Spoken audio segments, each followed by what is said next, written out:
ലീഗിന്റെ ആദ്യ വനിതാ എം.എൽ.എ. പേരാമ്പ്രയിൽ നിന്ന് അട്ടിമറി വിജയം നേടിയ ഫാത്തിമ തെഹ്ലിയയാണ് ഇന്നത്തെ നമ്മുടെ അതിഥി.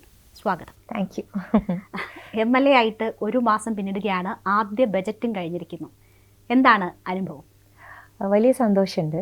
പ്രത്യേകിച്ച് UDF സർക്കാർ ഞങ്ങളൊക്കെ ആഗ്രഹിച്ച രൂപത്തിലുള്ള വിഭവങ്ങൾ ഞങ്ങൾക്ക് ഞങ്ങളുടെയൊക്കെ മണ്ഡലത്തിലേക്ക് തന്നു എന്നുള്ളതിൽ ആദ്യം തന്നെ സംസ്ഥാന സർക്കാരിന് നന്ദി പറയാൻ ആഗ്രഹിക്കുകയാണ്. കാലങ്ങളായിട്ട് സ്വപ്നം പോലെ കരുതി വെച്ചിരുന്ന പേരാമ്പ്രക്കാരുടെ ഒത്തിരി ആഗ്രഹങ്ങൾ ഈ ബജറ്റിൽ ഉൾപ്പെടുത്തുകയും അത് ഇത്തവണ ബജറ്റിലേക്ക് നിർദ്ദേശങ്ങൾ കൊടുക്കാനും സാധിച്ചു. അതിനനുസരിച്ച് സംസ്ഥാന സർക്കാരിൽ നിന്നും ലഭ്യമാവുകയും ചെയ്തു. പേരാമ്പ്ര താലൂക്ക് ഉൾപ്പെടെയുള്ള ആവശ്യങ്ങൾ എത്രയോ കാലത്തിന് പഴക്കമുള്ള ഒരു വലിയ സ്വപ്നമാണ്. അതൊക്കെ യാഥാർത്ഥ്യമാവുകയാണ്. അതിലൊക്കെ വലിയ സന്തോഷം തോന്നുന്നു.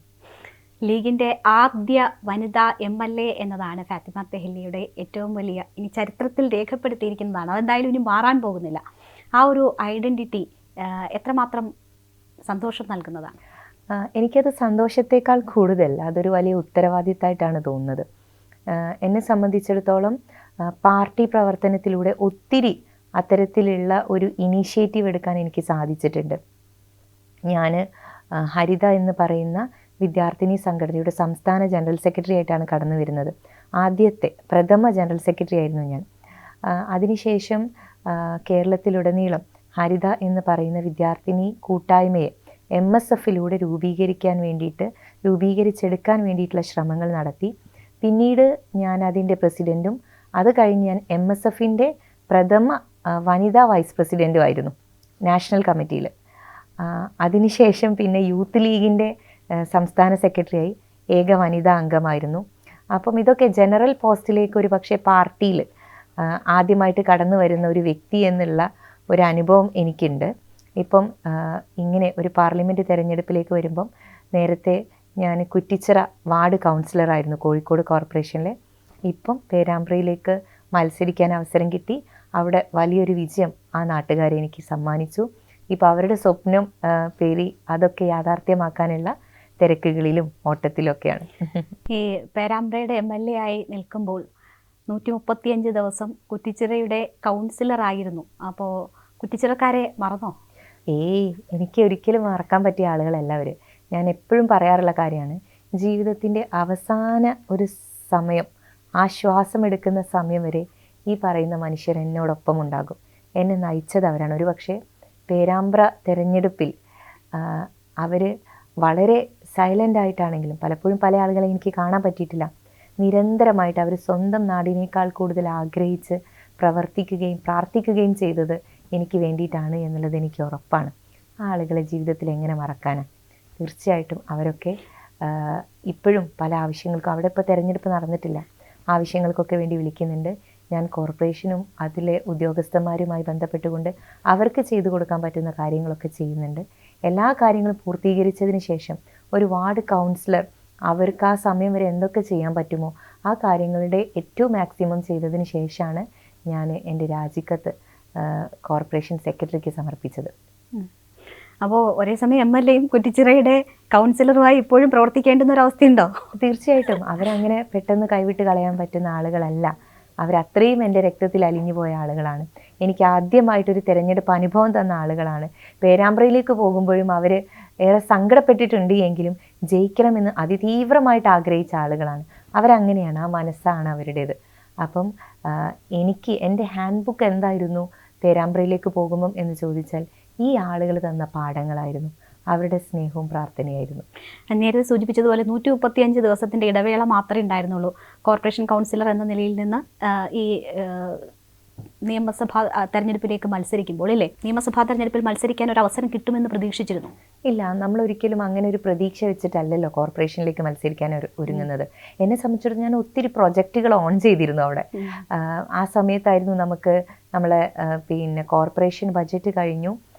നമ്മൾ അവിടെ ഡ്രെയിനേജ് പ്രവർത്തനങ്ങളുടെയൊക്കെ, അതായത് മൺസൂൺ സീസൺ വരാൻ പോവുകയാണല്ലോ, അതിന് മുന്നോടിയായിട്ടുള്ള പ്രവർത്തനങ്ങളും കമ്മിറ്റികൾ രൂപീകരിക്കുന്നതിൻ്റെയൊക്കെ തിരക്കായിരുന്നു. അപ്പോൾ അതിനിടയിലാണ് ഇങ്ങനെ തെരഞ്ഞെടുപ്പ് പ്രഖ്യാപിക്കുന്നത്. അപ്പോൾ ഒരിക്കലും നമ്മളാരും അങ്ങനെ ഒരു അസംബ്ലി തെരഞ്ഞെടുപ്പിന് വേണ്ടിയിട്ടല്ലല്ലോ ഒരു കോർപ്പറേഷനിലേക്ക് മത്സരിക്കുന്നത്. പക്ഷേ കോർപ്പറേഷനിലേക്ക് ഫാത്തിമയെ വിടുമ്പോൾ ഫാത്തിമ കോർപ്പറേഷനിൽ മത്സരിച്ചാൽ മതിയോ എന്ന് ചോദിച്ചവരുണ്ട്. അതെ, അത് ആളുകളുടെ വലിയ വലിയ സ്വപ്നങ്ങളാണ്. ഞാനൊരിക്കലും അങ്ങനെ ഉദ്ദേശിച്ചിട്ടല്ല യഥാർത്ഥത്തിൽ പിന്നെ കോർപ്പറേഷനിലേക്ക് മത്സരിച്ചത്. വളരെ ആത്മാർത്ഥമായിട്ട് തന്നെയാണ് ഞാൻ ആളുകളുമായിട്ട് ഒപ്പം സഞ്ചരിക്കുകയും അവർക്ക് വേണ്ടിയിട്ട് പ്രവർത്തിക്കുകയും ചെയ്തത്. ഒരുപക്ഷെ എന്നെപ്പോലും അത്ഭുതപ്പെടുത്തിയിട്ടാണ് പേരാമ്പ്രയിലേക്ക് മത്സരിക്കാൻ വേണ്ടിയിട്ട് പ്രഖ്യാപിക്കുന്നത്. ഞാൻ ആ സമയം ആ പ്രഖ്യാപനം വരുന്നതിൻ്റെ ഏകദേശം ഒരു അരമണിക്കൂർ മുമ്പ് വരെ കോർപ്പറേഷനിലായിരുന്നു ഉണ്ടായിരുന്നത്. അപ്പോൾ അത്രത്തോളം എനിക്ക് അവിടെയുള്ള ആളുകളോട് ആ ഒരു മൊമെൻ്റ് ഉണ്ടല്ലോ, നമ്മളൊരു കൗൺസിലറായി അവിടുത്തെ ആളുകൾക്ക് വേണ്ടി പ്രവർത്തിച്ച് തുടങ്ങി അതിൻ്റെ ഒരു നല്ലൊരു സ്റ്റേജിലേക്ക് കടക്കുമ്പോഴാണ് യഥാർത്ഥത്തിൽ ഈ തെരഞ്ഞെടുപ്പ് വന്നത്. ഇതിപ്പോൾ MLA ആയി കൂടുതൽ ഭാരിച്ച ഉത്തരവാദിത്തങ്ങളൊക്കെയാണ് ഏൽപ്പിച്ചിരിക്കുന്നത്. ഇപ്പോൾ സർക്കാർ PM ശ്രീയുമായി ബന്ധപ്പെട്ട് എടുത്തിട്ടുള്ള തീരുമാനം ലീഗിനെ ആകെ ബുദ്ധിമുട്ടിലാക്കുന്ന ഒരു സാഹചര്യം ഉണ്ടായിട്ടുണ്ടോ? ഞങ്ങൾ ആ വിഷയത്തിൽ പിന്നെ അഭിപ്രായം പറഞ്ഞതാണ്. ഞങ്ങൾ എന്താണോ ഞങ്ങളുടെ മുൻകാല നിലപാട്, അതേ നിലപാട് തന്നെയാണ് മുന്നോട്ട് പോകുന്നത്. ഇതിൽ ഇപ്പം ഫണ്ടുമായി ബന്ധപ്പെട്ടിട്ടുള്ള പ്രശ്നങ്ങളാണ്. PM ശ്രീയിൽ ഒപ്പുവെച്ചത് ആരാണ് എല്ലാവർക്കും അറിയാം. അതിൽ യാതൊരു രൂപത്തിലുള്ള പിന്നെ സംശയത്തിനും ഇടയില്ല. PM ശ്രീ എന്ന് പറയുന്ന പദ്ധതിയിൽ അന്നത്തെ സംസ്ഥാന സർക്കാർ പിണറായി വിജയൻ സർക്കാർ ഒപ്പുവെച്ചിട്ടുണ്ട്. ആ ഒപ്പുവെച്ചത് എന്തുകൊണ്ടാണ് അവരുടെ സഖ്യകക്ഷികളോട് പോലും പറയാതെ ഒരു രാത്രിക്ക് ആ രൂപത്തിലുള്ള ഒരു ഇടപെടൽ നടത്തിയത് എന്നുള്ളത് നമ്മളൊക്കെ വളരെ സംശയത്തോടെ ചോദിക്കുകയും അതിനെതിരെ സമരം ചെയ്യുകയും ചെയ്ത ആളുകളാണ്. പക്ഷേ ഇന്ന് ഇവർ പറഞ്ഞുകൊണ്ടിരിക്കുന്നത് SSA ഫണ്ട് ഉണ്ട്. ആ SSA ഫണ്ട് ഞങ്ങൾ ഈ PM ശ്രീ വിഷയത്തിൽ ഇടപെട്ടാൽ പിന്നെ ഇതിൽ നിങ്ങൾ പിന്നോട്ട് പോവുകയാണെങ്കിൽ നൽകില്ല എന്നുള്ളതാണ്. അപ്പം തീർച്ചയായിട്ടും ആ വിഷയത്തിൽ ബഹുമാനപ്പെട്ട ഞങ്ങളുടെ നേതാക്കന്മാർ കൃത്യമായ നിലപാടെന്ന് പറയുമ്പോൾ അന്ന് ഏറ്റവും ശക്തമായ നിലപാടെടുത്ത KM ഷാജി പോലും ആ നിലപാട് പറയുന്നില്ല ഇപ്പോൾ. അല്ല, അതിൽ തീർച്ചയായിട്ടും അവരിപ്പം സംസാരിച്ചു കൊണ്ടിരിക്കും. ഇപ്പോൾ ഓൾറെഡി ഒപ്പുവെച്ചൊരു കാര്യമാണത്. അപ്പോൾ അതിൽ നിന്ന് ഇനി എന്താണ് എന്നുള്ളത് സംസ്ഥാന സർക്കാർ വിശദമായിട്ടുള്ള വിശദീകരണം നൽകും. ഇതിൽ പ്രത്യക്ഷ സമരത്തിലേക്ക് MSFും യൂത്ത് ലീഗും ഒക്കെ പോകുന്നുണ്ട്. അപ്പോൾ മന്ത്രിമാർ ഉൾപ്പെടെയുള്ള KM ഷാജി ചവറ്റുകൊട്ടയിൽ എറിയണം, അറബിക്കടലിൽ എറിയണം എന്നൊക്കെ പറഞ്ഞ KM ഷാജി പോലും നിലപാട് മാറ്റി പറയുമ്പോൾ യൂത്ത് ലീഗും MSFും പ്രത്യക്ഷ സമരത്തിലേക്ക് പോവുകയാണ്. അവർക്കൊപ്പമാണോ ഫാത്തിമ തഹല്യ? ഞാൻ പറഞ്ഞല്ലോ, ഈ വിഷയത്തിൽ മുൻകാല നിലപാടുണ്ട് നമുക്ക്. ആ നിലപാടിൽ നിന്ന് ഇപ്പോഴും ഞങ്ങളാരും പുറകോട്ട് പോയിട്ടില്ല. ബഹുമാനപ്പെട്ട മന്ത്രി ആ വിഷയത്തിൽ ഞങ്ങളുടെ പാർട്ടി അന്നെടുത്ത നിലപാടുണ്ട്. PM ശ്രീക്ക് ഒരിക്കലും അനുകൂലമായിട്ടുള്ള ഒരു നിലപാടെടുക്കാൻ ഞങ്ങൾക്ക് കഴിയില്ല. ഞങ്ങൾ ആ രൂപത്തിൽ അന്നും മറുപടി പറഞ്ഞിട്ടുണ്ട്, ഇന്നും മറുപടി പറയുന്നു. ഇന്ന് ബഹുമാനപ്പെട്ട മന്ത്രി പറഞ്ഞിട്ടുണ്ട്, അദ്ദേഹത്തിൻ്റെ വാക്കുകളിൽ തന്നെയാണ്, അതിൽ നിന്ന് നമ്മൾ മാറിപ്പോകേണ്ട കാര്യമില്ല. ഒപ്പുവെച്ചത് ആരാണ്? ആ ഒപ്പുവെച്ചതോടെ ഒപ്പുവെച്ചത് തുടരണമെന്ന് നിർബന്ധമൊന്നുമില്ല. അല്ല, അതിൽ നിന്ന് എങ്ങനെ അതിനൊരു വിശദമായിട്ടുള്ള പഠനം വേണം. എങ്ങനെ നമുക്കതിനെ പിന്നെ അതിൽ നിന്ന് ഏതൊക്കെ രൂപത്തിൽ നമുക്ക് വിടുതൽ നേടാൻ പറ്റും എന്നുള്ള കാര്യങ്ങളൊക്കെ പരിശോധിക്കപ്പെടേണ്ടതുണ്ട്. അതാണിവിടെ. അതിന് അപ്പുറത്തേക്ക് ഒരു ബ്ലാക്ക് മെയിലിംഗ് പൊളിറ്റിക്സ് പോലെ SSA ഫണ്ട് ഞങ്ങൾ നൽകില്ല എന്ന് പറയുന്ന കേന്ദ്ര സർക്കാരിൻ്റെ നിലപാട് അപ്പുറത്തുണ്ട്. അല്ല, അതൊക്കെ തന്നെ ആയിരുന്നല്ലോ ആദ്യ സർക്കാരിനും ഇത് ഒപ്പിടേണ്ടി വരുന്ന സാഹചര്യം ഉണ്ടാക്കിയത്. അന്ന് പറഞ്ഞത് ഈ ഫണ്ടിന് വേണ്ടി അങ്ങനെ ചെയ്യരുത് എന്ന് പറഞ്ഞതാണല്ലോ ലീഗ് നേതാക്കൾ ഉൾപ്പെടെ. ശരിക്കും പറഞ്ഞാൽ ഈ UDF സർക്കാരിന്റെ ഈ നിലപാട് വെട്ടിലാക്കിയത് ലീഗിനെയല്ലേ? അല്ല, ഒരിക്കലുമല്ല. ആ വിഷയത്തിൽ നമ്മൾ കൂടുതൽ ഡീപ്പായിട്ട് പോകുമ്പോൾ തന്നെ നമുക്കൊരു കാര്യം എവിഡൻ്റ് ആണ്. എവിടെയാണ് ഇങ്ങനെ പറഞ്ഞിട്ടുള്ളത്? ഇതിന് നിങ്ങൾ തമിഴ്നാട് സർക്കാരിൻ്റെ നിലപാട് ആ വിഷയത്തിലൊന്ന് പരിശോധിക്കപ്പെടേണ്ടതാണ്. അവർ കോടതിയിൽ പോവുകയും അത്തരത്തിൽ ഈ വിഷയത്തിൽ നിന്ന് എങ്ങനെയാണ് അവർക്ക് പിന്നെ ഒരു തീരുമാനത്തിലേക്ക് എത്താൻ പറ്റിയത്. ഇപ്പോൾ ഈ സർക്കാർ വന്നിട്ടല്ലേ ഉള്ളൂ. നിങ്ങൾ സാവകാശം സമയം തരൂ. അതിനനുസരിച്ച് ഇത് പെട്ടെന്ന് all of A sudden already ഈ സർക്കാർ ഒപ്പുവെച്ചു എന്ന് പറയുമ്പോൾ ഒരു കോൺട്രാക്റ്റിലേക്ക് വന്നിരിക്കുകയാണ്. ഇനി ആ കോൺട്രാക്ട് ഇതിന് ഒരുപാട് പ്രൊസീജിയേഴ്സ് ഉണ്ട്. ഇതിനൊത്തിരി പിന്നെ ഇടപെടലുകളും കാര്യങ്ങളും അത് മന്ത്രിസഭ പിന്നെ യുടെ ഭാഗത്തു നിന്ന് തന്നെ വരേണ്ട കാര്യങ്ങളുണ്ട്. അപ്പോൾ ആ രൂപത്തിൽ ഈ വിഷയത്തിലൊക്കെ വളരെ ശുഭകരമായിട്ട് ഞങ്ങളൊക്കെ പ്രതീക്ഷിക്കുന്ന രൂപത്തിലുള്ള ഒരു പര്യവസാനം ഉണ്ടാകുമെന്ന് തന്നെയാണ്. പക്ഷേ നിർബന്ധിതരാകുന്നു, ഇത് തുടരാൻ നിർബന്ധിതരാകുന്നു എന്നതാണ് മുഖ്യമന്ത്രി ഉൾപ്പെടെയുള്ളവർ പറയുന്നത്. അതുകൊണ്ടാണ് ഇത് വിവാദമാകുന്നത്. നോക്കൂ, ഫാത്തിമ തെഹലിയ M സ്വരാജിനെ സംഘാവ് എന്ന് വരെ വിളിച്ചിട്ടുണ്ട് അല്ലേ? അപ്പോൾ ആ രീതിയിൽ RSSുമായിട്ടൊക്കെ കോംപ്രമൈസ് ചെയ്യേണ്ടി വരുന്നവരെ ശക്തമായ വിമർശനങ്ങൾ ഉന്നയിച്ചിട്ടുണ്ട് അങ്ങനെ പറഞ്ഞുകൊണ്ട്, അല്ലെങ്കിൽ അങ്ങനെയുള്ള വിഷയങ്ങളിൽ. അപ്പോൾ നിങ്ങൾക്ക് ഇതിൽ വിശദീകരിക്കാൻ പറ്റാത്ത, അല്ലെങ്കിൽ നിങ്ങൾ ക്രൈസിസിലായി പോകുന്നൊരു സാഹചര്യം ഉണ്ടായിട്ടില്ലേ ഇത് തുടരേണ്ടി വരുന്നു എന്ന് പറയുമ്പോൾ? ഇല്ല, അതിലൊരു ക്രൈസിസിൻ്റെ ആവശ്യമില്ല. അതുപോലെ എനിക്കിപ്പോൾ രേണു പറഞ്ഞൊരു കാര്യത്തിൽ തിരുത്തൽ വേണ്ടതുണ്ട്. ശ്രീ M സ്വരാജിനെ സംഘാവ് എന്ന് വിളിച്ചു എന്നുള്ളത് രേണുവിന് എവിടെയും പ്രൂവ് ചെയ്യാൻ പറ്റില്ല. ഞാൻ അങ്ങനെ വിളിച്ചിട്ടില്ല. ഞാൻ അന്ന് നിലമ്പൂർ തെരഞ്ഞെടുപ്പുമായി ബന്ധപ്പെട്ടിട്ടുള്ള ഒരു പോസ്റ്റാണ് ഞാൻ സോഷ്യൽ മീഡിയയിലിട്ടത്. ബാപ്പുട്ടിക്ക സംഘാവിനെ പൂട്ടി എന്നുള്ളത്. ബാപ്പുട്ടിക്കാരാന്ന് നിങ്ങൾക്കറിയാലോ. അന്നത്തെ അവിടെ നിന്ന് ജയിച്ചിട്ടുള്ള നമ്മുടെ ആര്യാടൻ ഷൗക്കത്ത് MLA, ഇന്നത്തെ MLA, അദ്ദേഹത്തിന് ബാപ്പുട്ടിക്ക എന്നാണ് വിളിക്കുന്നത്. സംഘാവ് എന്ന് ഞാനൊരു പദം ഉപയോഗിക്കാൻ പ്രത്യേകിച്ച് കാരണമുണ്ട്. അവിടെ തെരഞ്ഞെടുപ്പുമായി ബന്ധപ്പെട്ട് നടന്നിട്ടുള്ള ഇടപെടലുകൾ പരിശോധിക്കപ്പെടേണ്ടതാണ്. ആ ഒരു രീതിയെ, അല്ലാതെ ഒരു വ്യക്തിയെ വിളിച്ചു എന്നുള്ളത് ഈ സോഷ്യൽ മീഡിയയിൽ പറഞ്ഞു വരുന്ന ആളുകളൊക്കെ പറയുന്നതിനെ ഏറ്റു പറയുന്നത് നിങ്ങളെ പോലെയുള്ള അവിടുത്തെ സ്ഥാനാർത്ഥി എതിർ സ്ഥാനാർത്ഥി എന്ന് പറയുന്നത് എം സ്വരാജ് ആയിരുന്നല്ലോ. പിന്നെ അത് വിശദീകരിക്കുകയും ചെയ്തു ഫാത്തിമ. ഞാനത് വിശദീകരിച്ചു, കൃത്യമായിട്ട് വിശദീകരിച്ചു. ഈ വിഷയത്തിൽ എന്തുകൊണ്ടാണ് അങ്ങനെ വിളിക്കേണ്ടി വന്നത്? അതെ, ഞാൻ വിശദീകരിച്ചു. ഞാനത് വിശദീകരിച്ചപ്പോൾ പറഞ്ഞു, ഒരു വ്യക്തിയല്ല, ഒരു നയമാണ് അവിടെ. ആ നയത്തിനെതിരെയാണ് വോട്ട് ചെയ്തത്. തീർച്ചയായിട്ടും അവിടെ തെരഞ്ഞെടുപ്പുമായി ബന്ധപ്പെട്ടുകൊണ്ട് പിന്നെ CPM-ന്റെ ഒരു പ്രോ സംഘപരിവാർ നിലപാടുണ്ടായിരുന്നു. ആ പ്രോ സംഘപരിവാർ നിലപാട് തന്നെയാണ് അത്തരത്തിൽ സംഘാവ് എന്ന് വിളിച്ചത്. അത് അവിടെ മാത്രമല്ല ഉണ്ടായത്, അതിനു മുമ്പ് നടന്നിട്ടുള്ള പാലക്കാട് അതേ ആരോപണങ്ങളാണ് നിങ്ങൾക്ക് നേരെ ഉയരുന്നത്. ഈ PM ശ്രീ വിഷയവുമായി ബന്ധപ്പെട്ട നിലപാടുമായി ബന്ധപ്പെട്ടുകൊണ്ട് ഞാൻ പറയുന്നു, ഞങ്ങൾ അന്ന് എടുത്തിട്ടുള്ള നിലപാടിൽ നിന്ന് പുറകോട്ട് പോയിട്ടില്ല.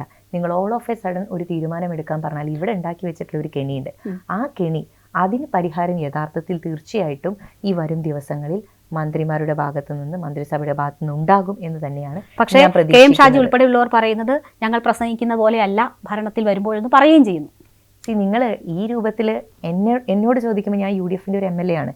എനിക്ക് പറയാനുള്ളത്, നേരത്തെ എടുത്ത നിലപാടുണ്ട്, ആ നിലപാടിന് തുടർച്ചയായിട്ടുള്ള ഒരു രൂപത്തിലേക്ക് ഈ സംവിധാനം മാറും എന്നുള്ളതാണ്. ഫാത്തിമ തെഹ്ലിയ എപ്പോഴും വിവാദങ്ങൾ, അല്ലെങ്കിൽ ഫാത്തിമ തെഹ്ലിയുമായി ബന്ധപ്പെട്ട് ഇങ്ങനെ വാർത്തകൾ വന്നുകൊണ്ടിരിക്കുകയാണ് അല്ലേ. ഏറ്റവും ഒടുവിൽ ഈ നിലവിളക്ക് വിവാദം വന്നു. പേരാമ്പ്രയിൽ ഒരു ചടങ്ങിൽ പങ്കെടുത്ത് നിലവിളക്ക് കത്തിക്കുന്നത് വലിയ വിവാദമായി മാറുന്നു. പിന്നീട് സമസ്തയുടെ ഉൾപ്പെടെയുള്ള ആ വിഷയത്തിലെ അഭിപ്രായവും ഒക്കെ വരുന്നു.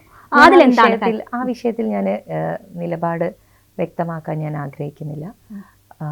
ഞാൻ എല്ലാവരെയും ബഹുമാനിക്കുന്ന ഒരു വ്യക്തിയാണ്. എല്ലാ മതങ്ങളെയും പണ്ഡിതന്മാരെയും ബഹുമാനിക്കുന്ന വ്യക്തിയാണ്.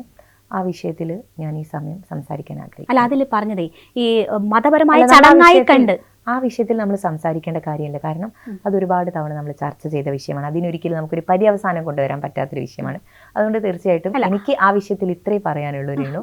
അതായത് മതങ്ങളെ, മത നേതാക്കന്മാരെ, പണ്ഡിതന്മാരെ, മതാശയങ്ങളെ ഒക്കെ വളരെയധികം ബഹുമാനിക്കുന്ന ഒരു വ്യക്തിയാണ് ഞാൻ. എൻ്റെ നേതാക്കന്മാർ, ബഹുമാനപ്പെട്ട പാണക്കാട് സയ്യിദ് സാദിഖ് അലി തങ്ങളാണ് ഇപ്പം ഞങ്ങളുടെ നേതൃത്വത്തിൻ്റെ ഏറ്റവും പരമോന്നതനായിട്ടുള്ള നേതാവ്. അദ്ദേഹം ഉൾപ്പെടെയുള്ള ആളുകൾ പറഞ്ഞത് നിങ്ങൾ സോഷ്യൽ ഹാർമണിക്ക് വേണ്ടി ശ്രമിക്കണം എന്നുള്ളതാണ്. അപ്പം ആ രൂപത്തിൽ എല്ലാവരെയും ഒരു മതേതര മൂല്യങ്ങളെ ഉയർത്തിപ്പിടിച്ചുകൊണ്ട് ജീവിക്കുകയും ആ രീതി ഫോളോ ചെയ്യാൻ ആഗ്രഹിക്കുകയും ചെയ്യുന്നൊരു വ്യക്തിയാണ് ഞാൻ. അപ്പൊ അതിലപ്പുറത്തേക്ക് ആ വിഷയത്തിൽ അതിൽ ഒറ്റ കാര്യം, ഈ സമസ്ത നേതാക്കൾ അത് വിശദീകരിക്കുമ്പോൾ പറഞ്ഞത് മതാചാരമായി ബന്ധപ്പെട്ടതിനെ കാണണ്ട, അല്ലാണ്ട് വെളിച്ചം പകരുന്നു എന്ന നിലയിലാണെങ്കിൽ പ്രശ്നമില്ല എന്ന് പറയുന്നു. അപ്പോൾ ഫാത്തിമ എങ്ങനെയാണ് ആ ചടങ്ങിനെ കണ്ടത് എന്നതാണ്. അല്ല, തീർച്ചയായിട്ടും എനിക്കതിൽ ഇതിപ്പോൾ ഒരു അഭിപ്രായം പറഞ്ഞാൽ അതിൽ വ്യത്യസ്തമായിട്ടുള്ള ആശയങ്ങളുണ്ട്. ഞാൻ എങ്ങനെ കണ്ടു, ഞാൻ നിങ്ങൾക്കറിയാലോ എൻ്റെ ഡ്രസ്സിങ്ങിലും ഇതിലൊക്കെ ഞാനൊരു വിശ്വാസിയായിട്ടുള്ള ഒരാളാണ്. അപ്പം ഇതിൽ വ്യത്യസ്തമായിട്ടുള്ള അഭിപ്രായങ്ങളുണ്ട്, വ്യത്യസ്തമായിട്ടുള്ള ചിന്തകളിലൂടെ ആളുകൾ കാണുന്നുണ്ട്.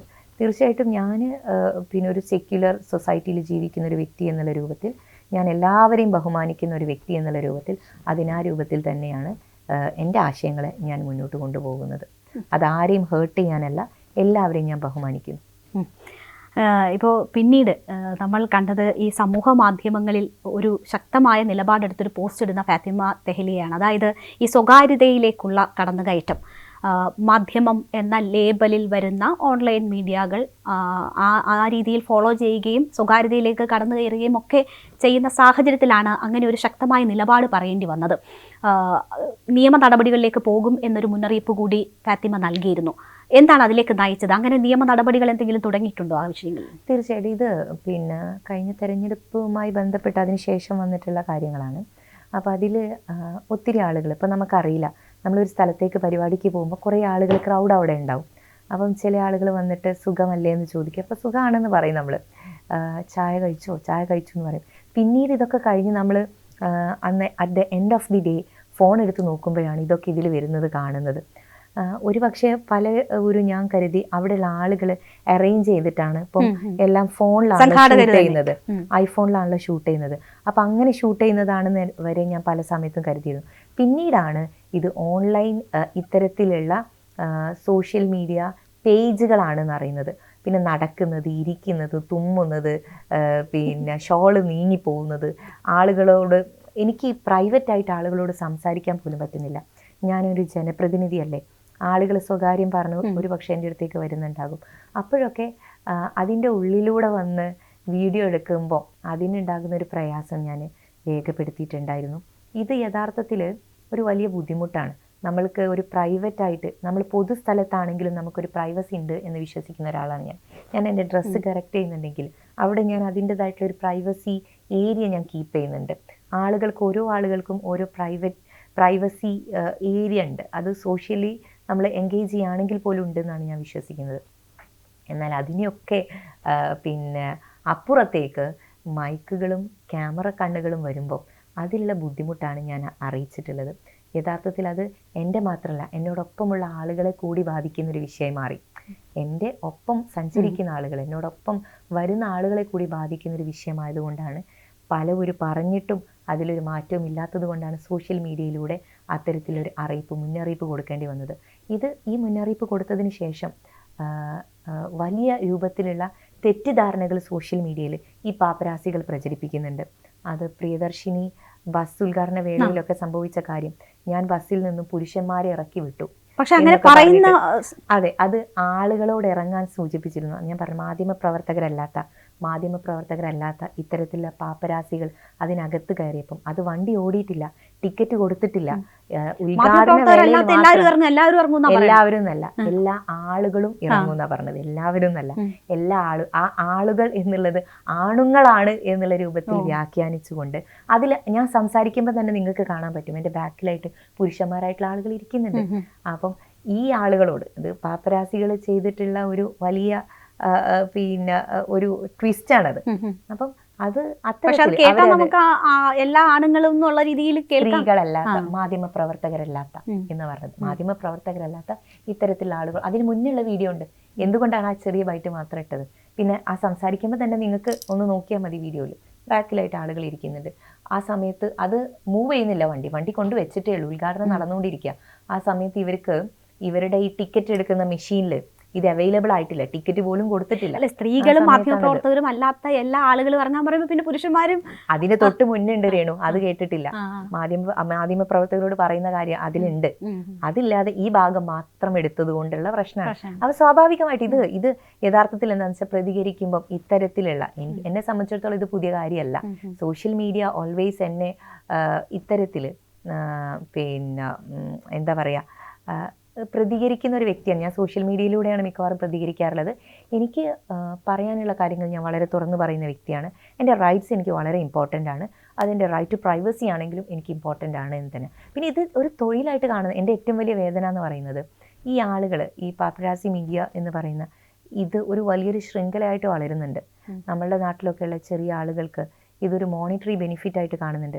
പക്ഷേ ആ ആളുകളോട് നിങ്ങൾ എവിടെ നിൽക്കണം, നിങ്ങളുടെ അതിർവരമ്പ് എവിടെയാണ് എന്ന് പറഞ്ഞു കൊടുക്കാൻ പറ്റുന്നില്ല. ഒരു സോഷ്യൽ മീഡിയ പോളിസി നമുക്ക് വേണം, ഒരു ഡിജിറ്റൽ പോളിസി നമുക്ക് വേണം, ഡിജിറ്റൽ മീഡിയ പോളിസി നമുക്ക് വേണം.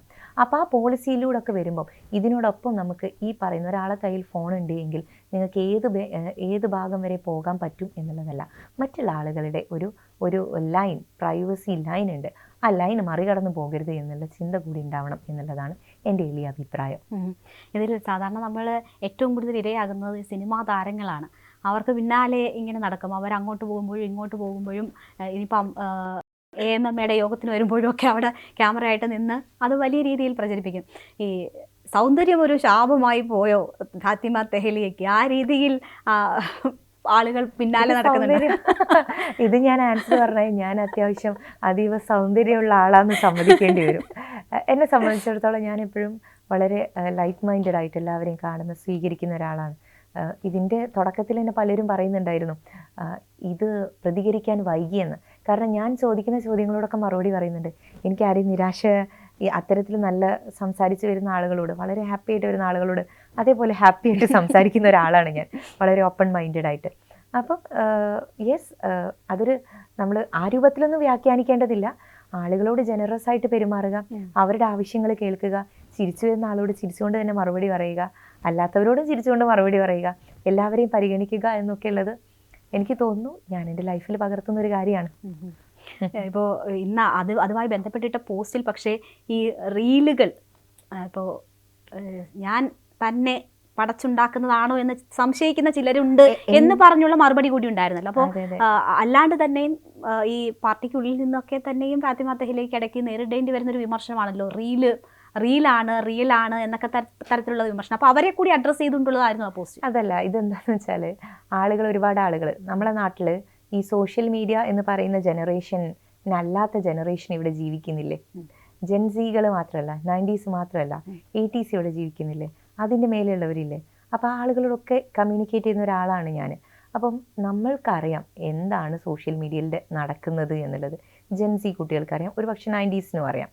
അതിനപ്പുറത്തേക്കുള്ള ആളുകൾ ഇത് കാണുമ്പോൾ, യൂട്യൂബ് കാണുന്ന ആളുകളുണ്ട്, അല്ലെങ്കിൽ മീഡിയ യൂസ് ചെയ്യുന്ന ആളുകളുണ്ട്.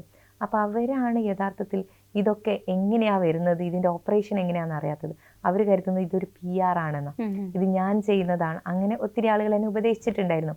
ഇത് ഞാനൊന്നും ചെയ്യുന്നതല്ല, ഞാൻ അറിയുന്നു കൂടിയില്ല എന്നുള്ളത് എനിക്ക് അവരെ ബോധ്യപ്പെടുത്തേണ്ടതായിട്ടുണ്ട്. അപ്പോൾ അതുകൊണ്ടാണ് ഞാൻ ഈ പാപ്പരാസി വീഡിയോകൾ ഇടുന്ന ഒരുപാട് ആളുകളോട് പിൻവലിക്കാൻ വേണ്ടി പറഞ്ഞിട്ടുണ്ട്. പലതിൻ്റെ ക്യാപ്ഷൻ മാറ്റാൻ വേണ്ടിയിട്ടൊക്കെ ആവശ്യപ്പെട്ടിട്ടുണ്ട്. അതൊക്കെ അവർ ചെയ്തു തന്നിട്ടുണ്ട്.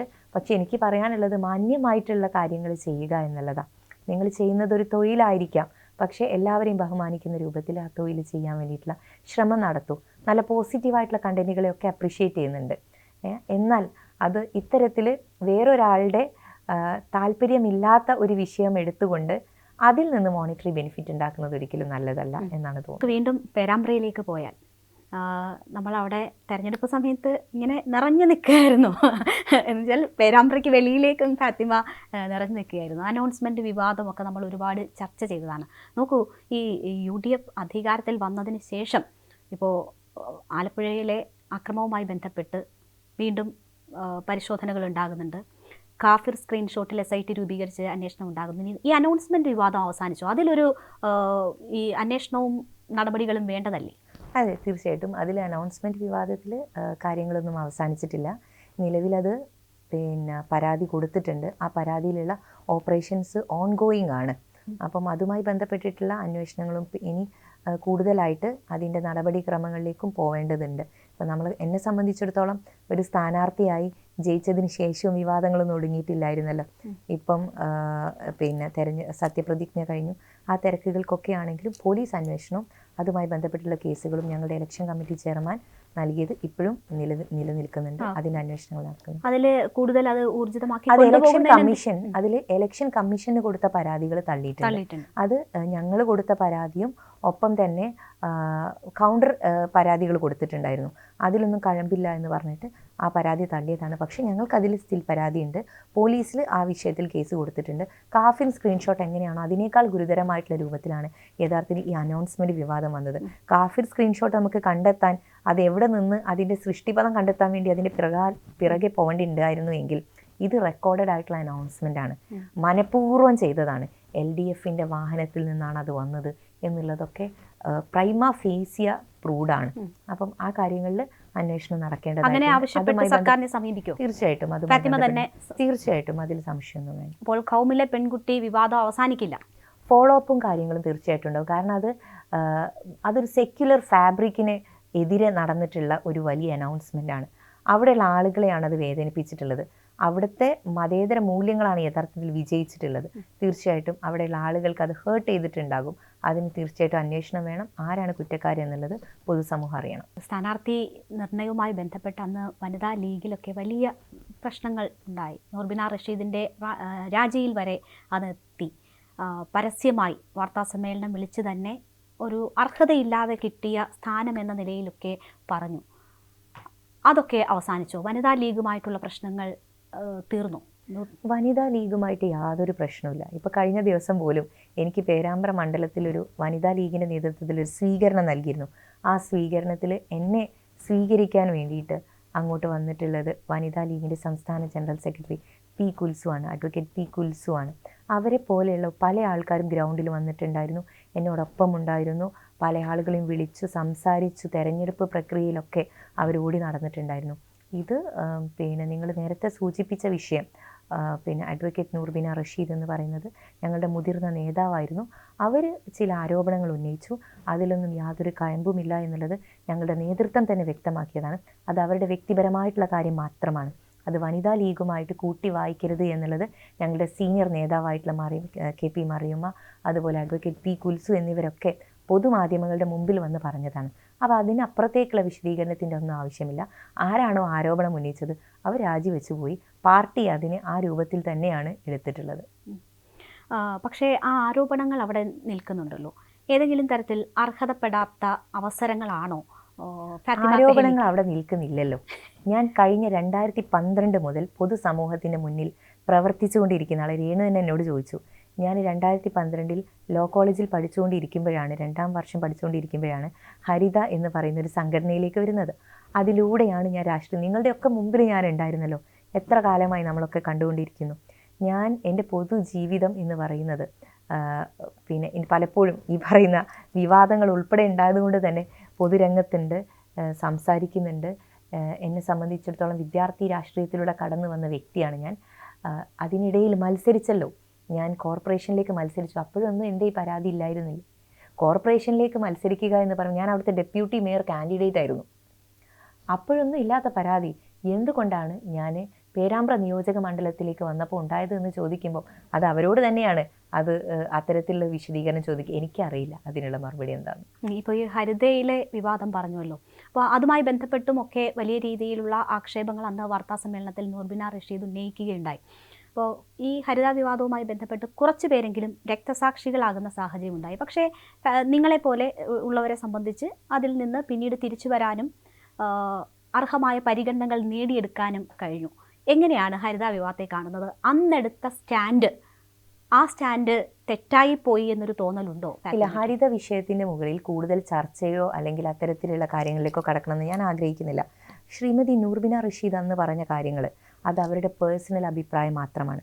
അതല്ലാത്ത ഇത്രയും കാലം ഒരു പക്ഷേ ആ ഹരിതയുടെ വിഷയത്തിൽ ഉൾപ്പെടെ പിന്നെ അന്ന് അവർ പറഞ്ഞിരുന്ന കാര്യങ്ങളും ഇപ്പോൾ അവർ പറയുന്ന കാര്യങ്ങളും മറ്റുള്ള നേതാക്കന്മാർക്ക് അഭിപ്രായം ഉണ്ടോ എന്നൊന്ന് നിങ്ങൾ ചോദിച്ചു നോക്കണം. അപ്പോൾ തീർച്ചയായിട്ടും ഇതൊരു ടാർഗറ്റഡ് ആയിട്ട് വേറെ പല ഓപ്പറേഷൻ്റെ ഭാഗമായിട്ട് അവർ പറഞ്ഞ കാര്യമായിട്ടാണ് അന്നത്തെ അവരുടെ പത്രസമ്മേളനത്തിന്. ഞാനൊരു പക്ഷേ ആ തെരഞ്ഞെടുപ്പ് സമയത്തൊന്നും അത് കണ്ടിട്ടില്ലായിരുന്നു. തെരഞ്ഞെടുപ്പ് കഴിഞ്ഞതിന് ശേഷമാണ് ഞാൻ ആ വിശദീകരണം അവർ നടത്തിയിട്ടുള്ള പത്രസമ്മേളനമൊക്കെ ഞാൻ കാണുന്നത്. എന്നെ അത്ഭുതപ്പെടുത്തിയിട്ടുണ്ട്.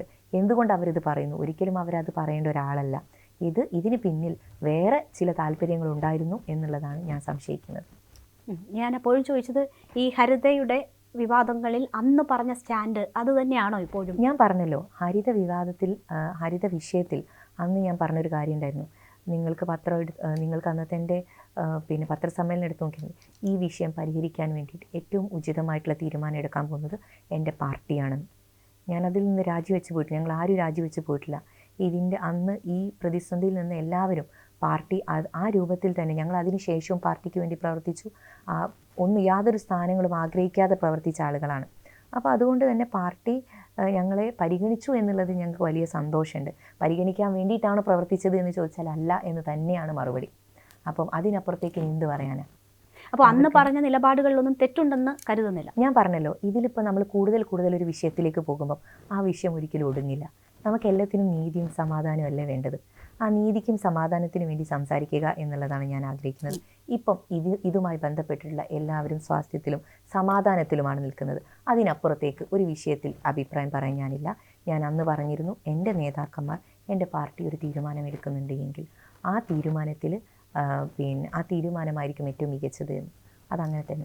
ഇതിപ്പോൾ അവരെയൊക്കെ അസ്വസ്ഥമാക്കുന്ന കാര്യം എന്താണ് എന്നതാണ് ഫാത്തിമ കരുതുന്നത്. നോക്കൂ, ഇപ്പോൾ സമരത്തിൽ പോവുക, മുദ്രാവാക്യം വിളിക്കുക, ഇതൊന്നും സ്ത്രീകൾ ചെയ്യേണ്ടതില്ല എന്ന അഭിപ്രായം പറഞ്ഞ മതപണ്ഡിതന്മാരുണ്ട്. അപ്പോൾ ഇതൊന്നും ഫാത്തിമയ്ക്ക് ബാധകമല്ലേ, ഞങ്ങൾക്ക് മാത്രമേ ബാധകമല്ലോ ആയിട്ടുള്ളൂ എന്ന് ചോദിക്കുകയാണ്. അപ്പോൾ ഫാത്തിമയ്ക്ക് അങ്ങനെ പ്രത്യേക പരിഗണനകൾ ലഭിക്കുന്നു എന്നതാണോ അങ്ങനെയുള്ളവരെ അസ്വസ്ഥപ്പെടുത്തുന്നത്? പ്രത്യേക പരിഗണന എന്ന് പറയുമ്പോൾ അതൊന്നും ഏതെങ്കിലും തരത്തിൽ തെറ്റാണെന്ന് കണ്ടിട്ടല്ല ഞാൻ പറയുന്നത്. അപ്പോൾ ഞങ്ങൾക്ക് ലഭിക്കാത്ത ചില സ്വാതന്ത്ര്യം ഫാത്തിമയ്ക്കുണ്ടോ എന്നുള്ളതാണോ അവരെ അസ്വസ്ഥപ്പെടുത്തുന്നത്?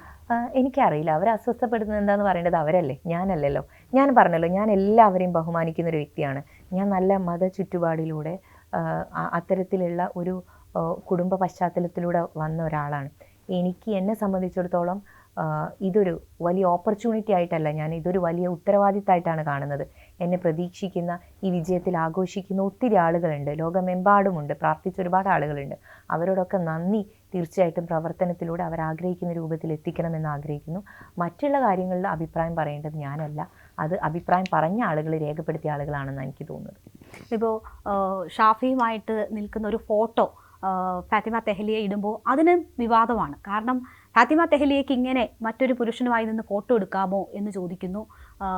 ആ രീതിയിലൊക്കെ അത് സമൂഹ മാധ്യമങ്ങളിൽ ചർച്ചയാകുന്നു. ഫാത്തിമയെ ഒരു ശത്രുപക്ഷത്ത് നിർത്താൻ കുറച്ച് പേരെങ്കിലും ശ്രമിക്കുന്നുണ്ടോ? ഇത് നമ്മൾ അങ്ങനെയൊന്നും കണക്കാക്കേണ്ട കാര്യമില്ല. ഈ വിവാദങ്ങൾ യഥാർത്ഥത്തിൽ ഉണ്ടാവുന്നതിൽ എനിക്ക് താല്പര്യം ഉണ്ടാവുമോ? അല്ലല്ലോ. വേറെ ആർക്കെങ്കിലും താല്പര്യമുള്ളത് കൊണ്ടാണല്ലോ വിവാദങ്ങൾ ജനിക്കുന്നത്. അപ്പോൾ അതുകൊണ്ട് ഞാൻ എൻ്റെ ഇത്രയും കാലത്തെ ജീവിതം അത്ര ഈസി ആയിട്ട് കടന്നു വന്ന ഒരാളല്ല ഞാൻ. അത് നിങ്ങൾ ഈ പറയുന്ന ചോദ്യങ്ങൾക്കൊക്കെ ഉണ്ടല്ലോ, ഒരുപാട് പ്രയാസങ്ങൾ ഉണ്ടായിട്ടുണ്ട്. ആ പ്രയാസങ്ങളെയൊക്കെ അതിജീവിച്ചിട്ട് തന്നെയാണ് ഞാൻ വന്നത്. ഞാനൊരു അതിജീവിത, ഞാൻ മാത്രമല്ല, രേണു ഒരു അതിജീവിതയാണെന്നാണ് ഞാൻ വിശ്വസിക്കുന്നത്. എല്ലാ സ്ത്രീകളും അതിജീവിതകളാണ്. എല്ലാ സ്ത്രീകൾക്കും അങ്ങനെ ഒരു അനുഭവം പറയാനുണ്ടാകും. ഇപ്പോൾ ഒരു മുസ്ലിം സമുദായത്തിൽ നിന്ന് വരുന്ന ആൾ എന്ന നിലയിൽ അതിൻ്റെ ഗ്രാവിറ്റി കൂടുതലാണോ? അതിൽ കൂടുതൽ അനുഭവിക്കേണ്ടി വന്ന സാഹചര്യം? അങ്ങനെ ഒരു അഭിപ്രായം ഞാൻ പറയില്ല. യഥാർത്ഥത്തിൽ എല്ലാവർക്കും അവരുടേതായിട്ടുള്ള ചുറ്റുപാടിൽ ഇത്തരത്തിൽ അതിജീവിക്കാനുള്ള ഒരുപാട് ഘടകങ്ങൾ ഉണ്ടാകും. എന്നെ സംബന്ധിച്ചിടത്തോളം ഞാൻ അത്തരത്തിലൊരു പൊളിറ്റിക്കൽ ചുറ്റുപാടിൽ വളരെ ഓപ്പണായിട്ട് പ്രവർത്തിക്കാനോ അല്ലെങ്കിൽ പൊളിറ്റിക്സിലേക്ക് എൻ്റർ ചെയ്യാൻ പറ്റുന്ന ഒരു അവസ്ഥയിൽ നിന്നും വരുന്ന ഒരാളല്ല. എനിക്ക് അവസരം ലഭിച്ചു. ഞാൻ അതിന് വേണ്ടിയിട്ടല്ല പ്രവർത്തിച്ചത്. വളരെ നിസ്വാർത്ഥമായിട്ടാണ് ഞാൻ എൻ്റെ പാർട്ടിയെ സ്നേഹിച്ചത്. ഞാൻ ഇതിൻ്റെ ഐഡിയോളജിയെ ഞാൻ നെഞ്ചിലേറ്റുന്നത്. അതുകൊണ്ട് തന്നെ പിന്നീട് വന്നിട്ടുള്ള അവസരങ്ങളൊക്കെ ഭംഗിയായി നിർവഹിക്കാൻ വേണ്ടിയിട്ട് ഞാൻ ശ്രമിച്ചിട്ടുണ്ട്. അതുകൊണ്ട് അതല്ലാത്ത അഭിപ്രായങ്ങൾ പറയുന്നവരോട് എന്തുകൊണ്ട് അവർ പറയുന്നു എന്നുള്ളതിന് ഉത്തരം പറയാൻ എനിക്കറിയില്ല. എനിക്ക് എപ്പോഴും ഫാത്തിമയോട് ചോദിക്കുമ്പോൾ ഞാൻ തന്നെ വിചാരിക്കണം, ഇപ്പോൾ ഇങ്ങനെ എല്ലാ വിവാദങ്ങൾ തന്നെ ചോദിക്കണം. ഫാത്തിമ ജമാഅത്തിൻ്റെ സ്ഥാനാർത്ഥിയാണ് എന്നതാണ് മറ്റൊരു ആരോപണം ഉയർന്നു വന്നത്. ഫാത്തിമ അതിന് മറുപടി പറയുകയും വെല്ലുവിളിക്കുകയും ഒക്കെ ചെയ്തിട്ടുണ്ട്. അഹമ്മദ് ദേവർകോവിലിനെയൊക്കെ വെല്ലുവിളിച്ചുകൊണ്ട് സംസാരിക്കുകയൊക്കെ ചെയ്തിട്ടുണ്ട്.